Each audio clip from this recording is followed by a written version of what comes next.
kulubakaw fe dugu bɛ n'a dasiri don kuluba min ye jamanakuntigi ye ale sigiyɔrɔ ye yen ye laadala sa araba o araba minisiri bɛ ɲɔgɔn jɛrɛ ale kɛrɛfɛ ye a b'a fɔ masa ko conseil des ministres fala ye kunungo ta kɛnɛ ka kumaw bɛɛ lajɛlen lamɛnlen kɔfɛ bɛn kɛra ka ko min ye sariyakisɛ minnu bɛ u ɲɛbila sariyakisɛ min b'u bolo minisiriw ka olu dantigɛ kelen kelen jɔyɔrɔ fana u y'o di maa dɔw ma minisiriw ka baara minnu bɛ yen n'olu bolodalen don ani baara minnu n'u y'olu waleya ka ban da donna nin bɛɛ lajɛlen na kunungo o la sariyakisɛw ta na sira fɛ sa minisiri min bɛ jamana ni jamana wɛrɛ cɛ sira ɲɛnabɔ ko kunna ale ye conseil des ministres ladɔnniya ni sariyakisɛ 2 ye ɲɛbila sariyakisɛ 2 in bɛ tali kɛ min na sa o y'u ka DRH n'o ye ressources humaines ye i b'a dɔn ko sariya min bɛ yen n'o b'o ko kunna o ye ordonnance ye min bilara sen kan mars kalo tile 4 san 2019 san o la sa sɛbɛn in ale kɔni kun sigira sen kan k'a jira k'a fɔ sa minisiriso kelen walima 2 olu bɛ se ka jɛ directeur de ressources kelen na fala ye yaasa ka se ka politiki fɛɛrɛ minnu bɛ yen jamana kɔnɔna na ka kɛ ni yiriwali siraw ye maanifin minnu bɛ yen n'olu bɛ baara kɛ olu ka ko tɔbɔtɔli k'o sigi sen kan ko nka ko a nana ye k'a fɔ sa san caman tɛmɛnen kɔfɛ majɛ yera baara in na koyi sariyakisɛ kura o sigira mars kalo tile 27 san 2019 o bɛ dantigɛli kɛ ka ɲɛfɔli kɛ DRH ale sigili la min ye an ka jamana ni jamana cɛ sira ɲɛnabɔ minisiriso ani maliden minnu bɛ kɔ kan olu ka minisiriso o la sa avril kalo tile 14 u ye sariyakisɛ kura dɔ ta n'o ye décret ye san 2010 ka sɛbɛn in na kurakuraya yaasa baara bɛ se ka nɔgɔya cogo min san 10 tɛmɛnen kɔfɛ a nana k'a ye k'a fɔ ko majɛ bɛ sɛbɛn in na fala ye fo yɛlɛma ka kɛ ka bɛn ni diɲɛ yɛrɛ taabolo ni sariyasun ni siginiden minnu bɛ an ka jamana kɔnɔ bi ani an ka jamana yɛrɛ taabolo kura ye k'o la sa ko min ye DRH ka sariya min tun bɛ yen ko k'a falen ka bɛn ni san 5 nata ye yaasa a ka se ka mago ɲɛ a ka baara ka se ka nɔgɔya a bolo minisiri kelen n'o ye Ablaye Diop ye ale ye sariyakisɛ wɛrɛ fana ta tuguni fala ye cellule de planification statistique min bɛ Mali ni jamana wɛrɛ cɛ sira ɲɛnabɔ ko kunna ni nanzarakan in fala ye nin bɛ kimɛli de kɛ ani sɛgɛsɛgɛli ka lajiraliw kɛ yaasa ka se k'a jira jamana bɛna na taabolo jumɛn kɛ a ka taasiraw baw la k'olu bɛɛ lajɛlen ɲɛfɔ sariya min bɛ o selili yamaruya fala ye o sariyakisɛ sigira sen kan février kalo tile 27 san 2007 a tun bɛ tali kɛ min na sa o ye sa minisiriso kelen walima minisiriso caman olu bɛ se ka jɛ ka baara kɛ selili in kɔnɔna na ka kɛ n'an ka jamana ni jamana cɛ sira ɲɛnabɔbaa ale kuntilennabaw ye a kibaruyaw a n'a sɛgɛsɛgɛliw bɛɛ lajɛlen ka ɲɛsin an ka jamana ma nka a nana ye sa k'a fɔ ko sariyakisɛ min sigira o ko hukumu kɔnɔna na mai kalo tile 28 san 2007 san k'o sariyakisɛ fana ye a dan yira han yɛlɛma kan ka don a la yaasa laɲiniba minnu bɛ yen bi ka kɛ ni baarakɛlaw ye ka kɛ ni laɲiniw ye an ni jamana cɛ sira ɲɛnabɔ baara taabolo la k'o bɛ se ka don a kɔnɔ cogo min na san 5 nataw la Ablaye Diop ale y'o fɔ minisiri min bɛ baarakɛlaw ka ko kunna cɛfɔ ni kan bɛ baarakɛlaw ka hukumu kɔnɔna na n'o ye Fasun Kulubali ye Keba terikɛ e terikɛ tɛ de i ko sanu tɛgɛ jalen ko Fasun t'i terikɛ o tuma ni maa minɛna maa min fɛ o t'e teri ye aya n bɛna fɔ Fasun ye n'i ko k'i bɔra a ka teriya la fala ye baarakɛlaw ka minisiri dala teliya la ale ye baara dɔ sigi sen kan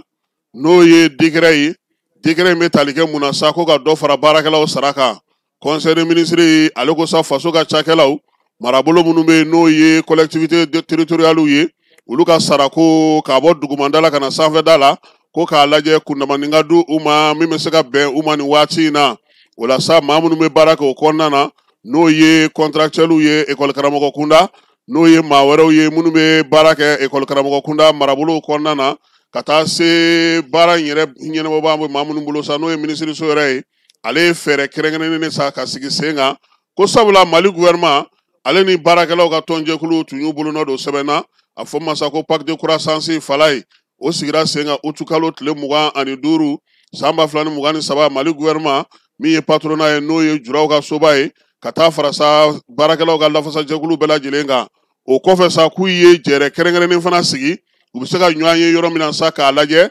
sarako ani musakako ni jɔyɔrɔko minnu bɛ nin baarakɛla ninnu kun kan a bɛ se ka lajɛ cogo di dɔ bɛ se ka fara a kan cogo min na min ye o ko hukumu de kɔnɔna na sa minisiri Fasun ale y'a yira sa k'a fɔ k'u k'u jija sa ka jɛkulu sigi jɛkulu min na tuma o tuma una ɲɔgɔn sɔrɔ ka ɲɔgɔn hakili jagabɔ baarakɛlaw bɛ a la cogo min ye CNP maaw bɛ a la minisiriso maaw yɛrɛ b'a kɔnɔna na u ka se ka kuma ka bɛn fɛn kan fɛn min bɛ se ka faamuya n'o bɛna n'a to sa baara bɛ se ka sigi o de la sa février kalo tile 4 k'a daminɛ la sa ka taa se mars kalo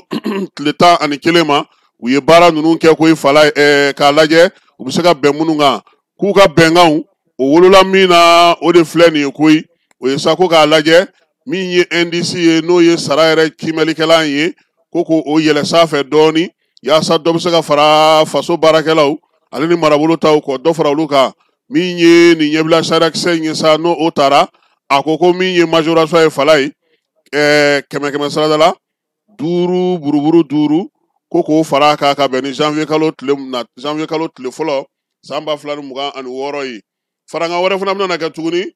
5 buruburu 5 100 kan k'o bɛ daminɛ janvier kalo san 2028 min ye 6 buruburu 5 ye k'o bɛ daminɛ janvier kalo tile fɔlɔ san 2030 san o kɔrɔ sa baarakɛlaw dɔw bɛna na fara u ka sara ka janvier kalo nata ne tɛ jan ka juru kɔ maa bolo tuguni olu bɛ faso ta la anw b'an yɛrɛ an ye kɛ yɛrɛ ye o zɔn kɛ yɛrɛ ye est-ce que u t'anw fana ta in lajɛ aw ta bɛ se ka to ten an k'aw ta in do ten aw ka ɲi nin nɔgɔ in na ta a kana a ta gouvernement maaw fɛ olu ye faso ye aw ye kɛ yɛrɛ ye de y'a mɛn a b'a kɛ mɔgɔ u b'a ala b'a ni mɔgɔw b'a dɔn ala b'a dɔn aw ye koyi fala ye n ko anw kun bɛ baara la an journaliste 7 u y'an ta ka taa n'an ye minisiriso dɔ baara la n'an bɛ ka baara kɛ a ka d'anw ye a ka ban joona mais minisiriso mɔgɔ tɛ fɛ a ka ban joona anw y'u ɲininka ko mun de bɛ ko cɛ k'anw fana sa ko ninnu bɛ dɔ fara olu ka per diem kan de anw ko ye mun ye ko an bɛna baara min kɛ tile o tile ko an ta ye k'u bɛna papier nin d'olu ma k'olu b'a signer k'u bɛ dɔ de fara olu ta kan anw dun a fɔra k'anw kana u dɛmɛ de an yɛrɛ b'an ka essence bɔ an fana y'u ɲininka ko a t'a to an fana ka don minisiri kan k'a fɔ a ye nk'an fana ni fɛn dɔ ka kan u ko non k'anw ka sabali ko komi an bɛ faso kanu de la faso ka d'anw fala ye ni fonctionnaire bɛ ɲɔgɔn fɛ o tɛ ɲin'u ka prime kɔ dɛ wa u bɛ taa yɔrɔ o yɔrɔ fonctionnaire b'a ka prime calculer a bɛ sɔrɔ k'a fɔ non mais il faut aimer ce pays là sa ayi kɛ jamana in fɛ dɔɔni ala ka sabali ɲuman k'an ye min ye nin sarako in ye fala ye faranga min filɛ nin ni gouvernement transition y'o ta k'o kɛ k'a musaka bɛ t'i jɔ sefa wari miliyari 103 miliyɔn 965 777 ale ni 770 ani dɔrɔmɛ 10 ko gouvernement ko a kan k'o musaka de bɔ yaasa dɔ fara saraka in a bɛ se ka ɲɛ sɔrɔ cogo min na ni na kɛ nisɔndiyaba ye baarakɛlaw bolo bi dɛ nin ka fus'u ma dɛ aw ma wuli ka kɛlɛ kɛ a taara ka d'aw ma gɛrɛfu ma kɛ ko ka dɔ fara a kan o gouvernement de y'a fara a kan wa hali nin bɛɛ la san wɛrɛ dɔw bɛ bɔ ko ka gɛrɛfu kɛ tuguni k'olu ka condition man ɲi o tɛ b'a la koyi i sigi k'a lajɛ i bɛ dɔw ye k'a fɔ ko ɲinɛ kɛra olu kɔ sisan jamana baarakɛlaw ka ca dɛ a ka ca yɛrɛ de miliyari 100 kɔni ni 3 a ka ca miliyɔn 965 777 ani 770 ani dɔrɔmɛ 10 ko o de bɛna fara ko in kan fala ye jamana bɛna o b'a ka musaka kɔnɔ yaasa ka se ka ni dɔ fara saraka in ka se k'o sigi sen kan n'an bɔra yen conseil des ministres a ye jɔyɔrɔ di maaw ma jɔyɔrɔko ta na sira fɛ sa minisiri min bɛ an ka jamana ni jamana cɛ sira ɲɛnabɔ ko kunna ko Ablaye Job ale ko sa ko minisiri ambassadeur Mali bilasigiden Egypte kaw fɛ n'a sigiyɔrɔ kan ka bɛn Caire ma Samba Alhamdu Babi sariyatigi dɔ aw t'a dɔn wa ni y'a tɔgɔ fɔ cogo sugu dɔ la sa a b'a dɔn sisan vérificateur général kɔrɔ nin cɛ in garisɛgɛ ka di dɛ i bɛ ka tile la ale tun ye développement social segali a bɔr'o de la ka taa kɛ vérificateur général ye ale de ka général ka ca dɛ vérificateur général secrétaire général sisan a kɛra ambassadeur ye min ye Babi ye Samuel Mahamudu Babi an b'a fɔ sa n ko halisa Ala ka dɔ fara a garisigɛ kan Ala k'a ta fanga ko a la a n'an ka maliyɛn minnu bɛ Egyptekaw fɛ yen an'u ka bɛn sigila ministre min bɛ yen n'o bɛ kalanko kunna fala ye ale ye chef de cabinet kura ta o ye Mamadu Kamara ye o ye école karamɔgɔ ye conseil technique Segu Umar Danbele ale ye travailleur social ye ale taara ka kɛ conseil technique ye ministre so min bɛ an ka jamana dugujukɔrɔ nafako kunna ale ye conseil technique kelen ta o ye Badara Alu Sidibe o ye administrateur civil ye ministre min bɛ yen n'o bɛ jago ni sɔrɔko kunna an ka jamana kɔnɔ ani usine baw ale ye chargé de mission kelen ta o ye Ablaye Mayiga ye ale ye économiste ye directeur de centre malien pour la promotion de la propriété industrielle o ɲɛmaaba sa o kɛra Isufu Sumela Mulayi ye ale ye école karamɔgɔ ye ɲininikɛla fana don ministre so min bɛ dugukoloko kunna an ka jamana kɔnɔ ale ye inspecteur du domaine et des affaires foncières o ɲɛmaaba ale inspecteur dɔ ta Bakari Sarugo ale ingénieur ye construction civile la o jɔyɔrɔ dira ale ma ministre so min bɛ seko ni dɔnko kunna n'o ye an yɛrɛ ka ministre ye ne bɛ ministre caman na o fala ye kana jiginna ne b'a caman de la Mamu ka ministre so ko inspecteur à l'inspection de l'artisanat et du tourisme o kɛra Modibo Mamadou Jakite ale école karamɔgɔ ye camancɛ kalanso la palais de la culture o ye directeur kura sɔrɔ n'o ye palais de la culture Amadou Hampâté Bâ ye jɔn taara fɛn na ale kɛra conseil technique ministère la o ale ka adjoint ba de tun bɛ ka kow ɲɛnabɔ yanni directeur kura ka sigi directeur kura tɔgɔ de filɛ nin ye o ye Sulemani Baceno ye Sulemani Baceno ale administrateur des arts et de la culture ye ministre ka baara bolodalen hukumu kɔnɔna na sa ministre min bɛ jamana ni jamana cɛ sira ɲɛnabɔ ko kunna n'o o ye Ablaye Diop ye a ye conseil de ministre ladɔnniya sa baaraba min kɛra kɔsa in na Sevilla fɛ Espagne n'o bɛ diɲɛ seleke naani ka sigi naani n'an ko fɔ ka ɲɛsin musaka ko ma yiriwali bɛ se ka kɛ cogo min premier ministre n'o ye général de division docteur Ablaye Mayiga El Hadji ale tun bɛ o ko kɛnɛ kan ni Mali délégation ba ye délégation in sa a taara jamanakuntigi de tɔgɔ la ka taa an jeniyɔrɔ fin o kɛnɛ in kan ye fala ye musaka bɛ se ka don cogo di ka yiriwali kɛ k'a daminɛ juin kalo tile 30 la ka taa se juillet kalo tile 3 ma Sevikaw fɛ yen Job ka bataki la ko baara kɛra Job ka sɛbɛn na sa a y'a jira k'a fɔ ko min ye conférence in yɛrɛ kɛnɛ kan n'o ye jɛrɛ in ye jamanakuntigi 35 olu de tun bɛ kɛnɛ kan premier ministre 12 jɛrɛ jɛkulu olu ka ciden 30 o tun b'a kɛnɛ kan ka bɔ diɲɛ fantan 4 bɛɛ lajɛlen fɛ sɛgɛsɛgɛliw ni lakɔlɔsiliw kɛlen ka kɛ ni musaka ko ye ka ɲɛsin yiriwali ko ma a yɛrɛ sa ko fɛɛrɛ kɛrɛnkɛrɛn ka sɔrɔ yaasa ka bɔ dala kuma na lawaleyali ka se ka kɛ yiriwali kuntalajan bɛ se ka sɔrɔ cogo min kɛnɛ ka ye min ye Mali premier ministre ye ale kumana AES jamana bɛɛ lajɛlen tɔgɔ la ni Asimi Goyita ka yamaruya ye Ibrahim Traoré ani Abdramane Chani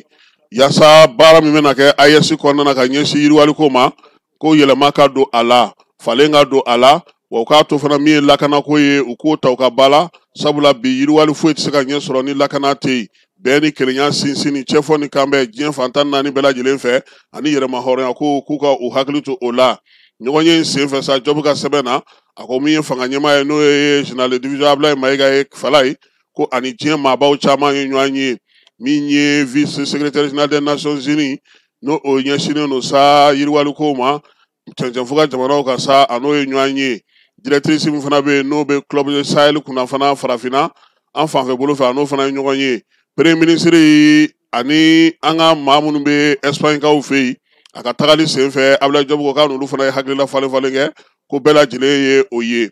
ministre min bɛ kuran ni jiko kunna ale conseil de ministre ladɔnniya sa k'a fɔ ko min ye jɛrɛ belebeleba yɛlɛmali kuraw ta na sira fɛ kuranko ta na sira fɛ ka taa se nucléaire ko ma farafinna o jɛrɛ tun bɛ ka kɛ Kigalikaw fɛ Uranda juin kalo tile 30 ka taa se juillet kalo tile fɔlɔ ma ko ale tun b'o kɛnɛ kan ko baara in sigira mun kan sa fɛɛrɛ ni dabali jumɛn bɛ se ka sɔrɔ yaasa kɛnyɛrɛye tigilamaw ale ni min ye kuran yɛrɛ sɔrɔ cogo ɲuman a bɛ se ka teliya cogo di farafinna ko baabu ye tali kɛ o la jɛrɛ in sa ale sigira sen kan min ye Uranda jamana fɛ ale ni jɛkulu kɛrɛnkɛrɛnnen min sigilen don sa n'a bɛ fɔ o ma sa ko agence internationale de l'énergie atomique ale ni commission économique n'o o ye Union africaine ka comité ye fala ye k'olu de ye baara in sigi sen kan nucléaire ko a bɛ se ka don ba la cogo min na farafinna premier ministre mun bɛ sa Uranda tɔgɔ la ani Niger olu tun bɛ baabu in kɛnɛ kan ye. Kenya o fana maa falen dɔw fana tun bɛ yen. Mali ale minisiri ani Togo ta olu fana tun b'a kɛnɛ kan ni maa falen caman ka bɔ diɲɛ fan wɛrɛw fɛ. Minisiri ko sa ko kɛnɛ in kan ye Mali yɛrɛ da donna kuma na ka kɛ ni a yɛrɛ ka misaliyaw ye. Baaraw kan ka taa cogo min Mali la ani degun min bɛ yen ka se ka olu ɲɛfɔ. Ko wa fana ko min ye laɲiniba min kɛra sa o ye maa 600,000 maa 600,000 olu bɛ se cogo la ka kuran ale sɔrɔ diɲɛ fantan 4 bɛɛ lajɛlen fɛ. Min ye yiriwaliw ye ani magɛnw olu bɛɛ lajɛlen kɔfɛ ka kɛ ni waati gɛlɛma kɔlɔlɔw ye. Mali kɛnɛ ka ye fana yɛlɛma minnu kɛlen don bi Mali yɛrɛ ka kuranko ta nasira la ani basigi baara min na kɛ ka taa o ko ɲɛnabɔli ko nasira fɛ bolo di ɲɔgɔnma ani cakɛda jɛkuluw fɛ sa yaasa ka se ka mɔgɔ minnu bɛ bi n'o kɛlen don ka degun yɛrɛ kɛ fala ye k'o ye kuranw u sirilen don kosɛbɛ taji la k'a yɛlɛma k'a kɛ ɲamaw ye walima k'a kɛ sira wɛrɛw ye min b'a to a bɛ nɔgɔya sɔngɔ fana bɛ se ka jigin cogo min na dugudenw ma jɛrɛ in k'a ye o laɲini kɛ. Minisiri ko sa a ka laseliw senfɛ énergie nucléaire min kan ka na sigi farafinna sa a y'o kuma fɔ min ye o baaraw bɛna kɛ cogo di. Mali jeni minisiri a ye Mali yɛrɛ ka hakilinaba n'o ye Mali kura ɲɛtaa sira ka bɛn ni san 2063 ma o kɔnɔ kumaw ani fɛɛrɛ kɛrɛnkɛrɛnnen minnu sigilen don yiriwaliko ta nasira fɛ Mali kɔnɔna na ka bɛn ni san 2024 ka taa se san 2033 ma k'a y'a da don nin bɛɛ la. Minisiri min bɛ muso den ani du kunna ale conseil de ministre ladɔnniya sa k'a jira k'a fɔ ko ɲɛbila baara dɔw olu kɔni kɛra AES jamana olu fɛ o baaraw kan ka kɛ AES jamana maaw fɛ kɛrɛnkɛrɛnnenya la musow ka ɲɛtaali kow kan juillet kalo tile 13 ka taa se a tile 18 ma o kan ka kɛ ɲamekaw fɛ Niger nin jɛrɛ in sa yanni ale cɛ a yira sa k'a fɔ ko kabini utu kalo tile fɔlɔ san 2024 musow jɛra k'u tɛgɛnɔ bila sɛbɛnna yan n'o ye Mali Burkina Niger ye k'a yira sa k'a fɔ ko min ye baara min bɛ yen n'o ye musolakaw ka ko ye o bɛ se ka sigi sen kelen kan cogo min na fɛɛrɛ ni dabali ka se ka kɛ o ko hukumu kɔnɔna na. Tɛgɛnɔbila in kɛra musow tɔgɔla don yɛrɛ farafinna tɔgɔ la u ye a sɛbɛn fasiri ka se ka ɲɛfɔli kɛ bɛɛ lajɛlen bɛ se k'a faamu cogo min musow jɔyɔrɔ bɛ se ka bonya cogo min na sa AES ale yɛrɛ kɔnɔna na ko hukumu kelen de kɔnɔna na sa maa falen minnu bɛ jamana ninnu kɔnɔ olu na ɲɔgɔn ye juillet kalo tile 14 na tile 15 san 2025 yanni minisiriw olu ka lajɛ ka taa daminɛ juillet kalo tile 17 lajɛ in yɛrɛ kɛkun ye min ye sa ka fɛɛrɛ kɛrɛnkɛrɛnnenw sigi sen kan musow yɛrɛ ka se ka to ka ɲɔgɔn ye u ka fɛɛrɛw k'olu sigi ka kɛ ni jamanakuntigi AES jamanakuntigiw ka fɛɛrɛ kɛrɛnkɛrɛnnenw sigilen sen kan musolakaw ka ɲɛtaa ko musow ka sariya ko ka dɔ fara musow jɔyɔrɔ ko ka min ye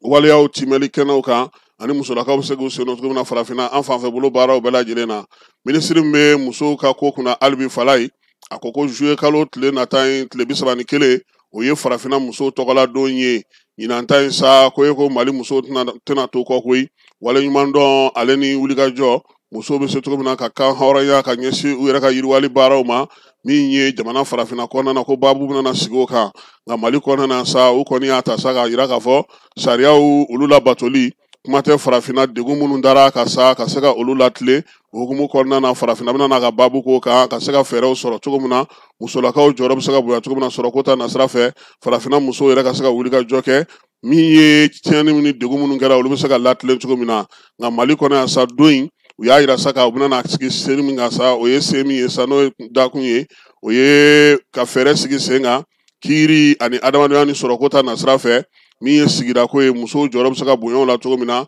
ka musoya baaraw k'olu bɛɛ lajɛlen kɛ ani k'u ka hakɛw k'olu sinsin ko nin dakun in senfɛ sa u bɛna baro sigi caman kɛ musow yɛrɛ ye fɛn minnu sɔrɔ fɛɛrɛ minnu bɛ musow yɛrɛ bolo u ka sariyaw n'u ka jow n'u ka jalakiw n'u ka kow bɛɛ lajɛlen bɛ don bɛrɛ min kɔnɔna na ka kɛ ni sɔrɔ ni sigida yiriwaliko ye ko a na tali kɛ o la. Minisiri min bɛ yen ni o ye médecin colonel Asaba Jalo ye fala ye ale ye conseil de ministre ladɔnniya sa k'a jira k'a fɔ ko bana n'o ye kebaka bananin ye dengue ko dɔ farala k'a ka tɛmɛ dɔgɔkun tɛmɛnen kan o la sa jamanakuntigi Asimi ale ko k'an ka tangalanw kɛ an taalan ye an k'an kɔlɔsi banaw la yaasa an kɛnɛma bɛ se ka to cogo min na sabula maanifin fɛn o fɛn n'i b'a kɛ a k'a sɔrɔ i ka kɛnɛ. Conseil de ministre Bamako juillet kalo tile 9 san 2025 secrétaire général du gouvernement Babrama Kulubali. Dugutigi ni wari dafara